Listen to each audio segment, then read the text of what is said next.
आप मेरे बैग पे देख रहे हैं, ये राका पोशी है।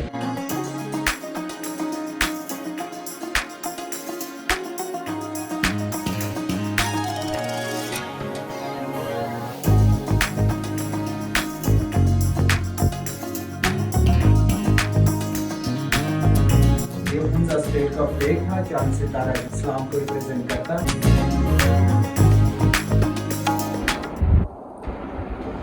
रबीज़ुल-जलाल की बाबरकत नाम से जो खालिक कुल कायनात है। अस्सलाम वालेकुम रहमतुल्लाहि व बरकातुहू। मैं मोहम्मद माविया सिद्दीकी, आप देख रहे हैं मेरा यूट्यूब चैनल और फेसबुक पेज सिद्दीकी भाई। इस टाइम मैं गिलगित में मौजूद हूँ। अल्हम्दुलिल्लाह हमने अपना सामान वगैरह जो है वो समेट लिया और अब हम लोग जो है वो निकल रहे हैं हुंजा की तरफ। हुंजा इंशाअल्लाह आज आप सारे पॉइंट इस वीडियो में देखेंगे। तो उसके बाद हम निकल रहे हैं आगे गुजरात पास की तरफ, और आज की जो रात का हमारा स्टे है वो इंशाअल्लाह हुंजा में है। जुड़े रहें हमारे साथ। पहले यहाँ की नाश्ता भी करते हैं और फिर निकलते हैं आगे, और हुंजा के इंशाअल्लाह आज आपको सारे पॉइंट दिखाएंगे। अल्हम्दुलिल्लाह जी हमारी तैयारी सारी जो है वो कंप्लीट हो चुकी है, और हमें जिस हालत में कमरा दिया गया था उसी हालत में वापस कर रहे हैं। कहते तो कुछ भी नहीं है, बंदा जैसा तैसा हो छोड़ जाए, लेकिन इस तरह जो है मुनासिब नहीं लगता। जिस हालत में हमें कमरा दिया गया था उसी हालत में हमने वापस कर दिया। अब निकलते हैं यहाँ से।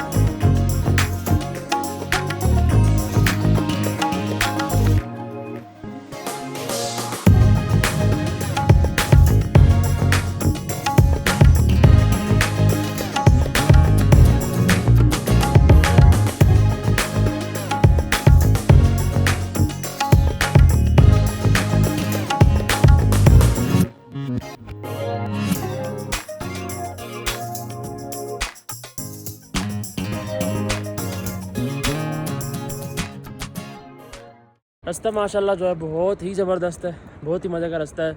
चढ़ाइयाँ ज़रूर हैं, लेकिन माशाल्लाह ये समझ लें कि पुख्ता रास्ता, और ट्रैफिक जो है वो रवां दवां है, मतलब रुकने शुकने वाला हिसाब नहीं है। और खड्डे जंप जिस तरह पीछे क्रॉस किया है कागान के बाद नारान तक, और उससे भी आगे वो सिस्टम अब नहीं है। माशाल्लाह रास्ता ज़बरदस्त है। और अब हम लोग हुंजा की तरफ जा रहे हैं। रास्ते में तो करीमाबाद मेरे ख्याल में पहले आता है, हमारा पहला स्टेज होगा वो करीमाबाद होगा। और हुंजा के जो मुख्तलिफ पॉइंट्स हैं वो आपको आज दिखाने हैं।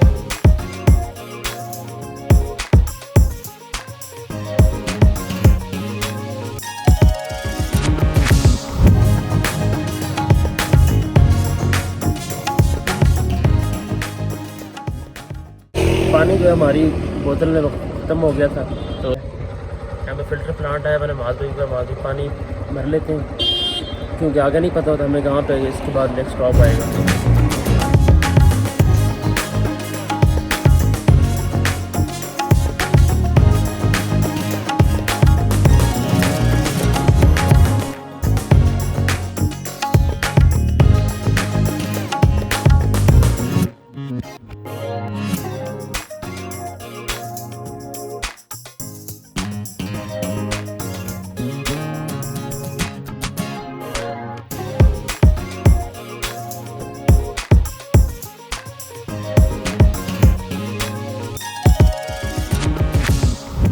जैसा कि आप मेरे बैग पे देख रहे हैं, ये राका पोशी है। और ये राका पोशी जिप लाइन का एक हिस्सा नीचे जो छोटी और एक हिस्सा ऊपर है। हम लोग ऊपर की तरफ जा रहे हैं, मैं और माद भाई। और राका पोशी जो है 550 किलोमीटर वाकंड से यहाँ पे हुंजा के रास्ते में आता है। ये यहाँ पे एक पॉइंट है।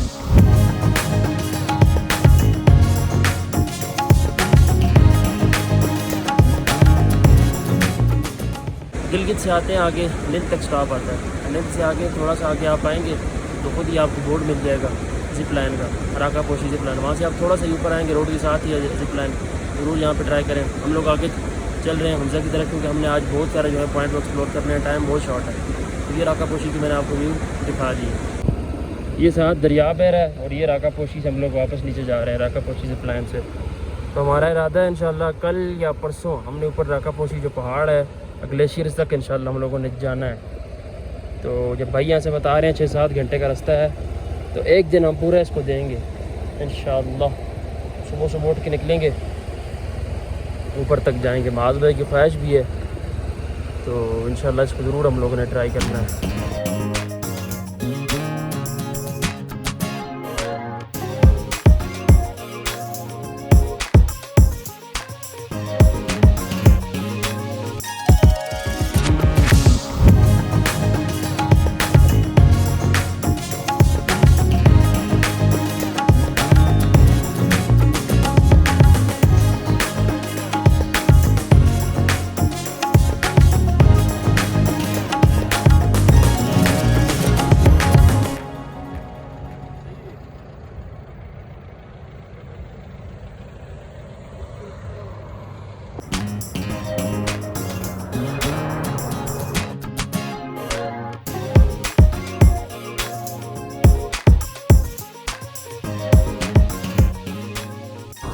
अभी हम लोग इस टाइम हुंजा से जा रहे हैं आगे करीमाबाद की तरफ। तो ये रास्ते में देखें, ये रोड की साइडों पे इतने फलदार दरख्त, इतने ज़्यादा सेब, खुबानी, अलूचा, अच्छा लीची, बहुत दरख्त है और ये बिल्कुल रोड के साथ है। और क्या खूबसूरती बनाई हुई है साथ।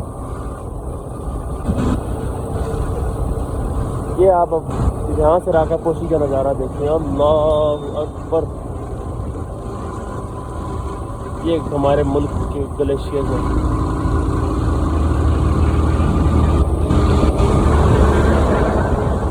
मेरा ज़िंदगी का पहला इतना लंबा और इतना खूबसूरत यादों वाला ये सफ़र होगा। अल्लाह ताला हमें खैरियत से वापस पहुँचाएँ।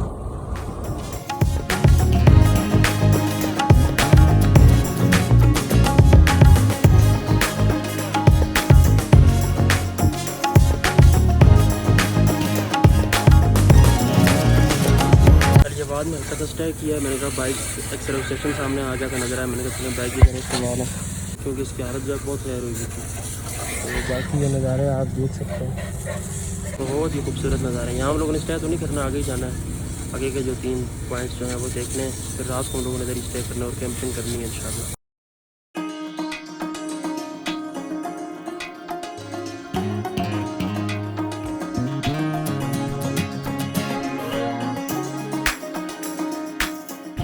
ये जलियाबाद मेन बाज़ार के नज़ारे हैं।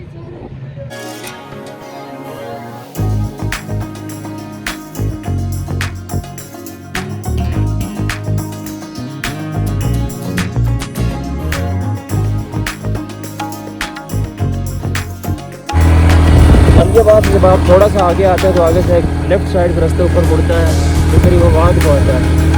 तो लोग अभी करीमाबाद वाली साइड मुड़ गए, ऊपर जाकर आपको करीमाबाद के सीन दिखाते हैं।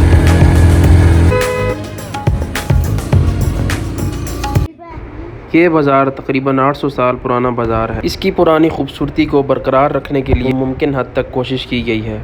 यहाँ से नज़र आने वाली तमाम पीक्स एक मुनफरिद ही नज़ारा पेश करती हैं। चूँकि ये बाज़ार एक पहाड़ी पर है तो इसकी गलियों में चढ़कर बलतद फोर्ट किला तक जाना ये भी एक इम्तिहानी मरहला है। इस बाज़ार की एंट्री फ़ीस 600 रुपया है, लेकिन जब आप बलतद फोर्ट का टूर विद गाइड करते हैं और वहाँ से इन तमाम पीक्स के नज़ारे देखते हैं तो आपके ज़ुबान से एक ही बात निकलती है, उस्ताद पैसे पूरे हो गए नहीं। हम साइड पे लगे इन पत्थरों और टांगों के दरमियानी जोड़ घुटनों के सहारे ऊपर पहुंच गए। ऊपर पहुंचते ही मूंछों वाले अंकल को ढूंढने लगे जो कि बलतद फोर्ट की मशहूर शख्सियत हैं, लेकिन इस पेशरफ्त में नाकाम रहे। बलतद फोर्ट के पास पहुंचकर जब ये व्यू देखा तो यकीन माने रास्ते की सारी थकावट दूर हो गई। ये मेरे बैग पे किला है, बलतद फोर्ट है। ये इसकी पूरी जो स्टोरी है आपको आज सुनवाता हूँ। एक गाइड हमारे साथ जाएंगे ऊपर, वो आपको पूरी स्टोरी है वो सुनाएंगे। और ये बैग पे आप पहाड़ियाँ देखें, कितना खूबसूरत नज़ारा जो है ये पहाड़ियाँ पेश कर रही हैं। बाकी जो करीमाबाद का बाज़ार है वो भी आपको एक्सप्लोर करवाता हूँ। और टिकट जमा करवा कर फोर्ट के अंदर चल दी। ये टिकट आपको अपने पास संभाल के रखना है क्योंकि यहाँ से एक भाई को टिकट गुम करने की वजह से वापस कर दिया गया था।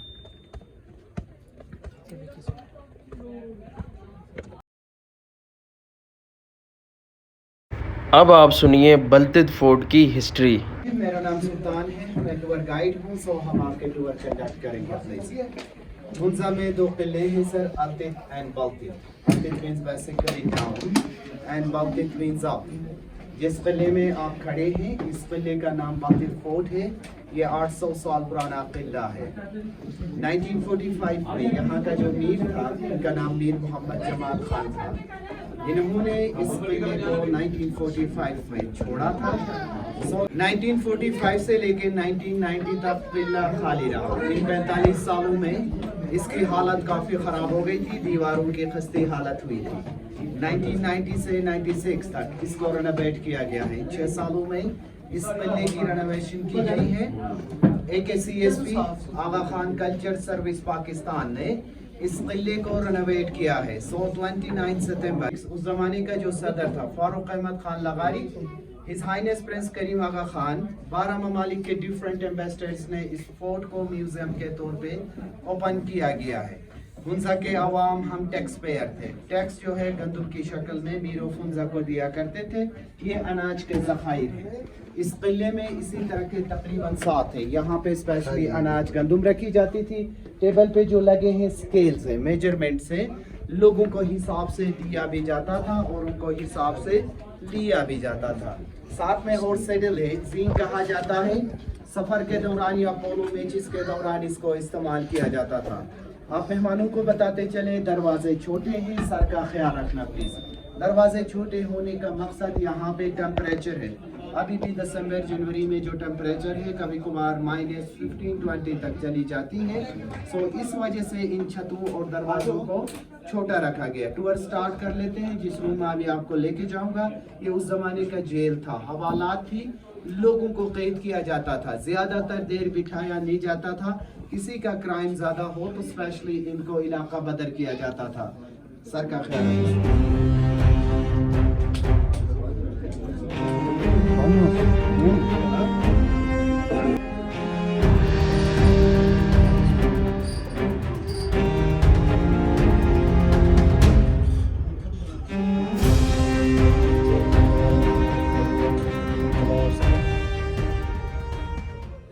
आप मेहमानों को बताते चले कि उस जमाने का मुहाफिज खाना था, ये गार्ड रूम था।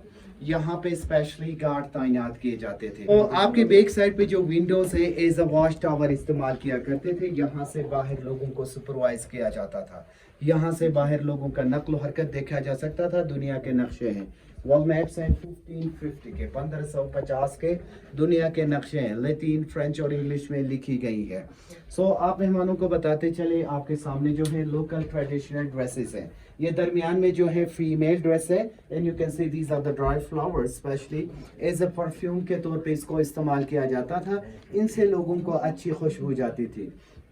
सामने हम लोग लोकल ज़बान में इसको शुका कहते हैं। ये ट्रेडिशनल ड्रेस है, अभी भी किसी मैरिज ओकेजन में इसको हम पहनते हैं। इसका साइज थोड़ा लंबा इसलिए रखा जाता था तो उस ज़माने में कोई बंदा ट्रेवल करता था तो रज़ाई के तौर पे, they can cover the whole the body also. कोई बारिश का मौसम हो तो बेबी किसी के पास होता था तो दे कवर द बेबी आल्सो। सो इस वजह से इनको साइज में थोड़ा लंबा रखा जाता था। ये चाइनीज सिल्क है, वेलवेट कहते हैं। ये चाइनीज सिल्क है, अभी भी यहाँ पे स्वा डांस, तिलवा डांस के उसमें इस्तेमाल किया जाता था। अभी आपको नेचुरल एसी रूम में लेके जाते हैं। सर का ख्याल रखना प्लीज।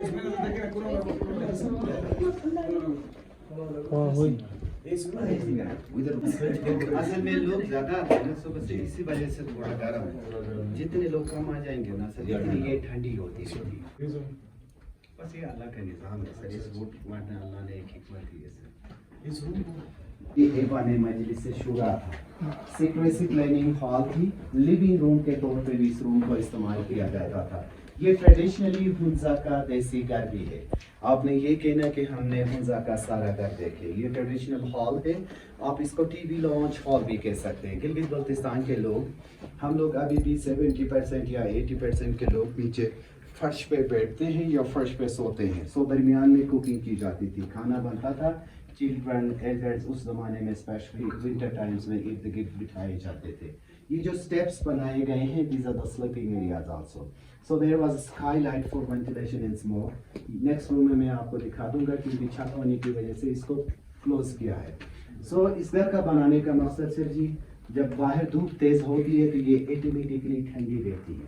ये अल्लाह का एक निज़ाम है, अल्लाह का एक कुदरत है। जब बाहर माइनस में टेम्परेचर चला जाता है तो ये गर्म रहते हैं, ये गर्म रहते हैं। इस वजह से हम अभी भी इसी तरह का एक घर बनाते हैं। दरवाजे छोटे होने का मकसद एक तो टेम्परेचर है, दूसरा जो मेन जो रीज़न है खुदा न खास्ता बाहर से कोई हमला करे तो ज़्यादातर लोग अंदर घुसे नहीं। लोगों को कंट्रोल करने के लिए भी इन दरवाज़ों को छोटा रखा गया। ये जो कारपेट है इस कारपेट को बुखारा कारपेट कहा जाता है, उज़्बेकिस्तान में बनी है। 150 साल पुरानी कारपेट है। आपकी बैक साइड पे कश्मीरी डिज़ाइन की जैक्सन ग्लास है, समावार कहते हैं। ये कश्मीर से लाई गई 300-400 ईयर्स वो जैक्सन ग्लास। ये जो डोर है ये एज इमरजेंसी एग्जिट था, बाहर निकलने का भी रास्ता था। खुदा न खास्ता बाहर से कोई हमला करे तो यहाँ से बाहर निकलने का भी रास्ता था। सो आपकी बैक साइड से जी यहाँ पे एक हॉल है। ये उस जमाने का ट्रेजर बॉक्स, तिजोरी क्या इस तरह के चीज़ें रखी जाती थी। सो आप मेहमानों से रिक्वेस्ट है अभी आपको रॉयल किचन दिखाते हैं। Please everyone be careful and mind your head please.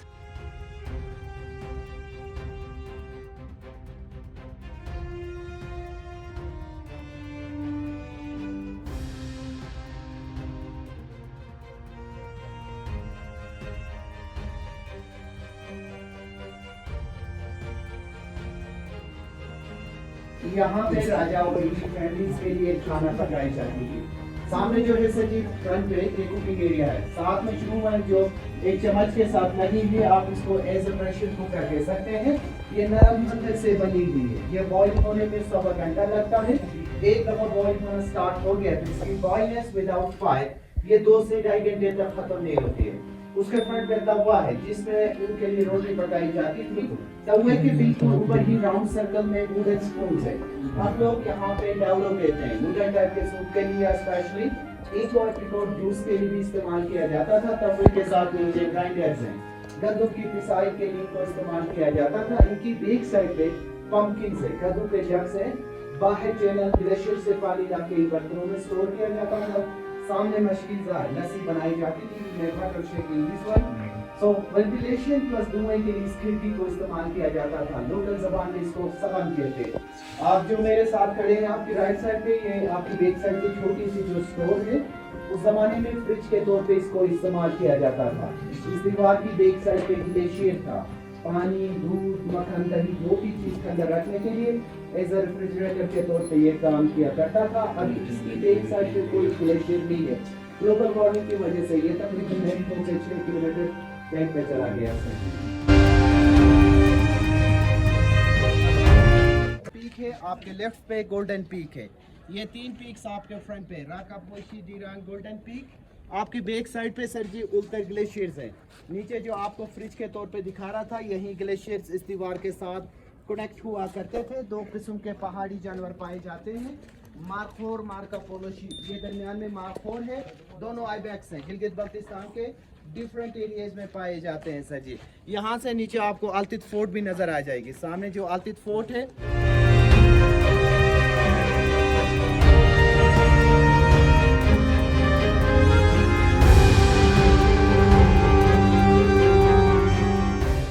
यहाँ के रूलर्स हैं, मीर से किंग्स हैं। दूसरी तरफ दुनिया भर में जहाँ कहीं भी इस्लामी कम्युनिटी है, इनके स्पिरिचुअल लीडर्स हैं। इनके साथ इनका कोई कनेक्शन नहीं है। राजे जो है यहाँ से स्टार्ट है। मीर गजल खान 1 है, इनका स्केच है, ओरिजिनल शेप नहीं है, ये इनका स्केच है। 1945 में मीर मोहम्मद जमाल खान ने इस किले को छोड़ा था। सो करंट जो मीर फुंजा है, मीर गजम फरली खान है, prime donor Baltit fort, Gilgit Baltistan का ये एक्स गवर्नर भी रह चुके हैं। साथ में इनकी वाइफ है, उनका बड़ा बेटा है। सो मीर फुंजा की ड्रेसेस हैं, इनकी फैमिलीज की ड्रेस है। किसी खास ओकेजन पे इनको पहनाया जाता था। हुंजा स्टेट का फ्लैग था, ब्रिटिश ने बनाया हुआ। ये हुंजा स्टेट का फ्लैग था। चांद सितारा जो है इस्लाम को रिप्रेजेंट करता है। नीचे जो एरो है पावर सिंबल के तौर पे इसको इस्तेमाल किया जाता था। ये मार्का पोलो शीप है, रुश कहते हैं। इटालियन एक्सप्लोरर था, इन्होंने आके इस शीप को देखा था, तो इसका नाम मार्का पोलो शीप रखा गया है। सामने जो पिक्चर लगे हैं, दुनिया भर में जहाँ कहीं भी इस्लामी मुसलमान हैं, इनके स्पिरिचुअल लीडर्स हैं। अगर इनके बारे में आपको पता है तो हम आगे चलते हैं। अगर आप बताना जरूरी समझते हैं तो मैं बता देता हूँ। सो सर जी, आगा का टाइटल ईरान ने दिया था। 46वां इमाम शाह हसन अली शाह को आगा का लक़ब मिला था सर जी। आगा बुजुर्गी को भी कहते हैं, बादशाहों का बादशाह भी कहा जाता है। देन 47th इमाम है शाह अली शाह है। 48th इमाम है शाह सुल्तान मोहम्मद शाह। पाकिस्तान में इनको सर आगा खान के नाम से मशहूर थे। आगा खान स्यूम भी कहा जाता था। कायद आज़म के साथ मिलकर मुस्लिम लीग की बुनियाद इन्होंने रखी थी। मुस्लिम लीग के सदर भी रह चुके हैं। पाकिस्तान बनाने में इन्होंने ब्लैंक चेक दी थी। ओमान से गवादर खरीद के पाकिस्तान को इन्होंने दिया था। करंट जो इस्लामी कम्युनिटी का इमाम है his highness prince Karim Aga Khan है। 49वां इमाम है। दुनिया भर में his highness prince Karim Aga Khan के नाम से मशहूर है। 49वां इमाम है शाह करीम अल हुसैनी इनका नाम है। गिलगित बल्तिस्तान स्पेशली पाकिस्तान में इनके दो चीज़ों पे ज़्यादा फोकस है, आगा खान एजुकेशन सर्विस और हेल्थ सर्विसेज स्पेशली। आप मेहमानों को बताते चले ये रॉयल समर बेडरूम था, मौसम गर्मा का शाही ख्वाबगाह था सर जी। ये जो कालीन है मीर ऑफ हुंजा के लिए बाहर तख्त पे बिछाई जाती थी। हुंजा और चाइना के दरमियान ट्रेड एग्रीमेंट्स है, ये तिजारती एग्रीमेंट्स है, चाइनीज़ और पर्शियन लैंग्वेज में लिखी गई है। ऊपर जो डिज़ाइन है कश्मीरियन डिज़ाइन का सीलिंग कहा जाता था। ब्रिटिश टाइम में इसको एडिशन किया गया है, 1915 से लेके 1930 तक इसको एडिशन की गई है। 14 अगस्त 1947 को पाकिस्तान आज़ाद हो गया। 3 नवंबर 1947 को मीर मोहम्मद जमाल खान ने कायद आज़म मोहम्मद अली जिन्ना को लेटर लिखा था कि हुंजा स्टेट को पाकिस्तान के साथ इल्हाक करने का। So this was a essential letter written from Mir Mohammad Jamal Khan to Quaid Azam Mohammad Ali Jinnah, essential of Hunza state with Pakistan sir.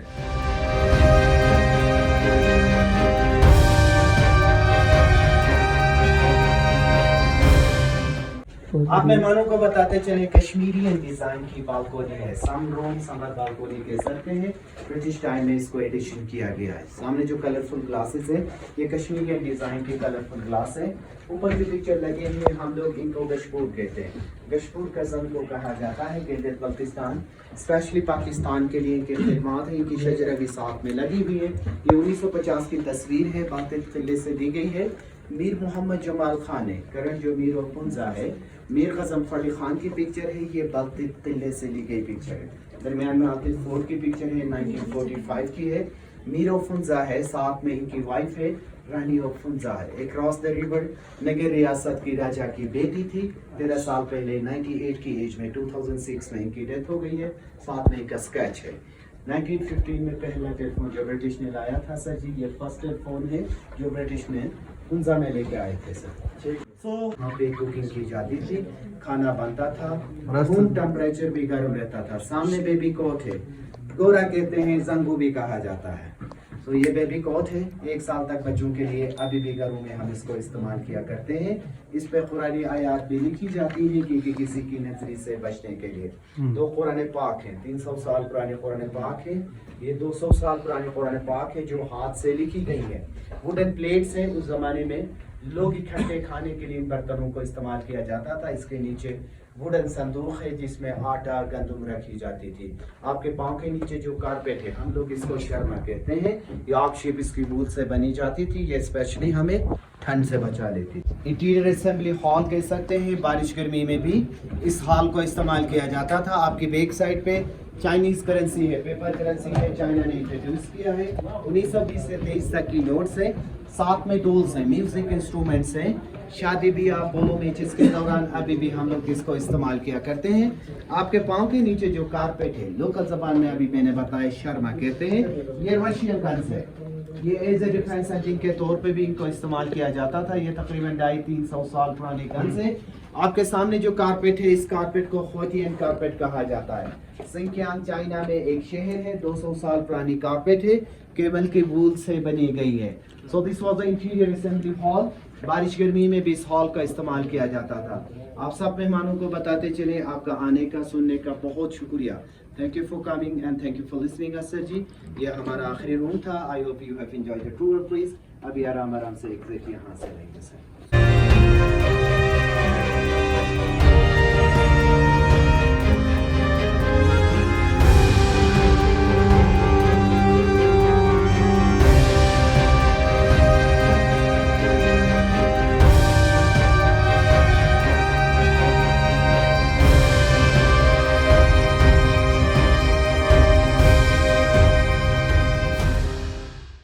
ये थी जी बल्तिक फोर्ट जो किला है उसकी पूरी कहानी आप लोगों ने सुनी और पूरा मैंने आपको दिखाने की कोशिश भी की।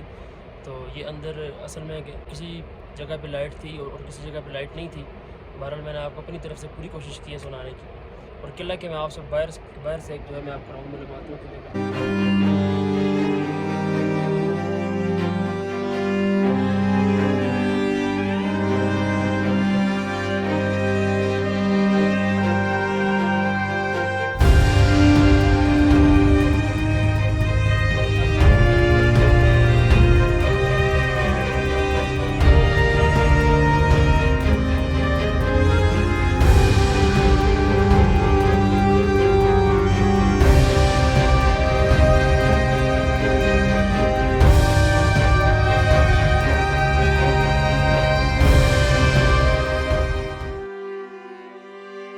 ऊपर आते हुए आपको प्रेशर टाइट करना पड़ेगा और वापस जाते हुए आपको ब्रेक टाइट करनी पड़ेगी, क्योंकि ऊपर आते हुए चढ़ाई सख्त है और वापस जाते हुए उतराई सख्त है। और करीमाबाद बाज़ार में जो दुकानें हैं इनमें हुंज़ा की सकाफ़त पेश की गई है, जिनमें इनका लिबास, पहनने ओढ़ने की चीज़ें सर फहरिस्त हैं। यहाँ से आना तो मुश्किल है ही है, वापसी भी काफ़ी मुश्किल है। तो पत्थर जो है से बंदा उस पर आसानी से हो सकता है। फिसल गया यहाँ से तो सीधे नीचे 0 पॉइंट। ये पुल सा बना हुआ है कुछ सारा यहाँ पे आते ना। हम खैर कौन से जाते हैं दूर गया, लेकिन सबका जोर यहाँ पे आ जाता है। ये यहाँ पे मेरे ख्याल में कम चक्की थी, क्योंकि वो सामने सिस्टम पे लगा हुआ ना। मैं जब गाँव गया था, आपको मैंने लोगों ने दिखाया था, वहाँ कम चक्की थी मेरे ख्याल में वही। ये इनकी हैंड मेडेड कालीनें और जाय नमाज़ें हैं।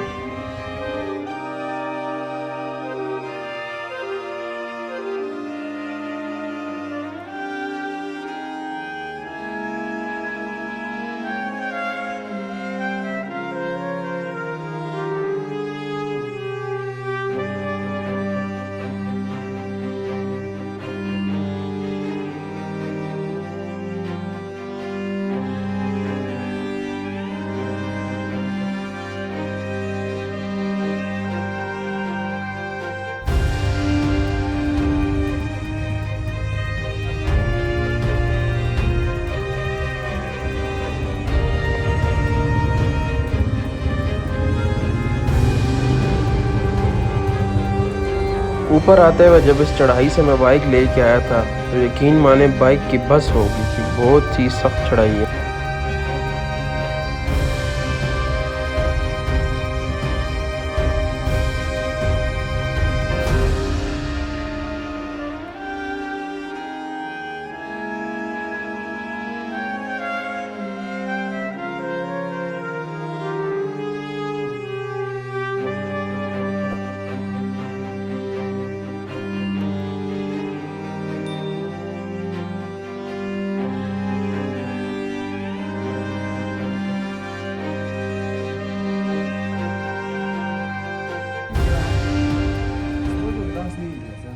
ये सामने दुकान पे होंगे। चलो फिर यार हम अफजा भाई सलाजीद वाला पानी ग्लेशियर्स का पानी पीने जा रहे हैं जी। देखें पता नहीं है कैसे, नज़र मत नहीं आ रहा है, पता नहीं देखें। तो ये थे जी सारे बलदत फोर्ट है, उसके नज़ारे और उसकी कहानी। उम्मीद करता हूँ आपको यह व्लॉग भी हमेशा की तरह ही पसंद आया होगा। अगर तो पसंद आया चैनल को सब्सक्राइब लाजमी करें। और नेक्स्ट जो मेरा व्लॉग आ रहा है वो अताबाद लेक का आ रहा है। खुश रहें और खुशियाँ बांटें। ज़िंदगी बाकी, मुलाकात बाकी। अस्सलाम वालेकुम रहमतुल्लाहि व बरकातहू।